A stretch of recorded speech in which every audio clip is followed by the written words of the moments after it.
Hey there everybody, September 13th, 2010, quick update video. Here is my my latest project I've been working on. It's the 100 Boston, Maine, or will soon be the 100 Boston, Maine TEBU. It's a slug set that Guilford and Boston, Maine used through half the 80s into the 90s. They used it with two engines primarily, the 301 and the 300, two of which I both have. This used to be my 317, as you can tell by the number board. I recently decided I was going to change this into 301. That's probably going to change again because I'm working on collecting all the Boston, Maine GP40-2s, 300 through 317. So that's all 18. I'm in the process of painting 3 of them, 2 of which will be the 300 and the 301. So that way I can get those and the slug to match. These ones will probably be repainted. I'm thinking this one's going to end up being the 317 like it was.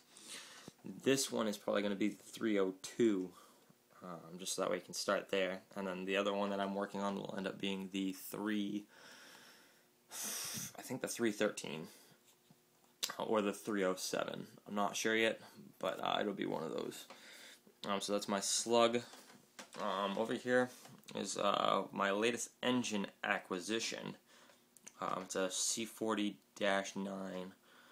It's actually a C44-9. Norfolk Southern does not own any C44-9s. They have C40-9s. They derate the horsepower. On the Athearn Blue Box models, and I believe the Ready to Roll models, as well as Kato models, they do not move the headlight. They leave the headlight in the nose, Norfolk Southern's cab. So I will be remounting headlights on this one probably next year. I'm not going to hurry on this one. I'm not a huge Norfolk Southern collector. The prototypical look on this does not bother me. Good running engine. The person that I got it off of, I traded an SD40 frame and trucks. He installs LEDs in all his engines, and they're directional LEDs, which is pretty cool. Next we'll move on to my Pan Ams. I have a couple new ones. This one is one I'm just finishing up. This is the 607 SD40-2. Been working on this one for a few weeks now, just to get all the decaling done. Don't have a great amount of time on my free life, but when I do Pan Am units is what I like doing. Pan Am and Guilford. This one, pretty prototypical. I even moved the horn tube back on the dynamic brake. It was supposed to be on the cab, but Kansas City Southern, the company that Pan Am bought these off of, has all theirs located on the dynamic brake. Next is my original Pan Am unit. Oh, dropped my phone. This is the 307 Pan Am. Many of you know. This is the one that I got. I finally finished it up, painted the trucks. I'm not going to do too much more with this one. This one's pretty much a finished baby, so she'll be done. And then finally over here we have the 327 Boston and Maine Pan Am. This is another one I just finished a few weeks ago, but I just haven't shown it off. It's a GP40. I modeled it on an Athearn GP40-2 just because I was getting anxious to do a Pan Am unit. This is the first one I really liked to do. The Bachmann one was fun to do, but it was okay. But this one I really like doing. So it's a model on GP40-2, but it is a GP40 in all realisticness.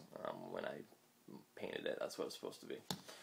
So that's it for painting updates. As far as layout updates go, I have installed a turntable on my layout. This is a Walters 90-foot turntable I got off of somebody I talked to on a forum. It's gonna be this is gonna be my engine maintenance yard. I got the approval from the house owner, which would be my dad, that I could go ahead and build 2 more tables. So I'm thinking that this one is going to go up against the wall over here.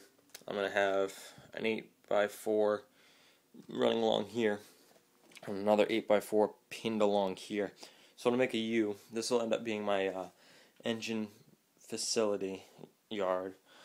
I'll probably do a track running from here when I get up against the wall. Down here, I'll split it and I'll run one behind the table that'll go down to a table underneath the table. I'll have my staging yard down there. This I'm going to end up building probably a 9-bay roundhouse. I'm going to scratch build it myself. It's something I've wanted to do for a while, scratch build some buildings. And that'll start from where about those F units are, and it'll come right about to where these 2 frames are. Then I'll have some just outdoor parking over here for some locomotives. And then somewhere in here, I'm going to run 2 tracks. Well, 1 track out. And it'll come out, I'm thinking it's going to come out here. And then curve along here. Split somewhere in this region. And I'll split in the line along this. I will run along this. And I'll use that as my deadline. Store all my dummy locomotives and things that I really don't use that often along here. And then I'll split it here again. So I'll have one, I'll split it a couple times, and I'll build an engine maintenance facility right along here. Probably like 4 bays, just so I could park locomotives there as well. Other than that, that's all I really have. I'm painting a few units. I've got, like I said, my three GP40-2s. I've got a GP38, that's going to be the 252 Boston Main in Guilford scheme. I've got my Selecta paint. I've got a GP35 I'm working on removing the dynamic brake, so it'll be similar to this one. And I'm also starting my own little fantasy railroad. I'm not sure what I'm going to call it yet. I'm leaning towards Maine Southern. And I haven't picked out a color scheme or anything. The first 2 acquisitions on my railroad are going to be GP50s. It's what I have laying around. I had 2 shells laying around. I just need to get cabs for them, and that seems to be my big thing. So that's my update. Hope you enjoyed.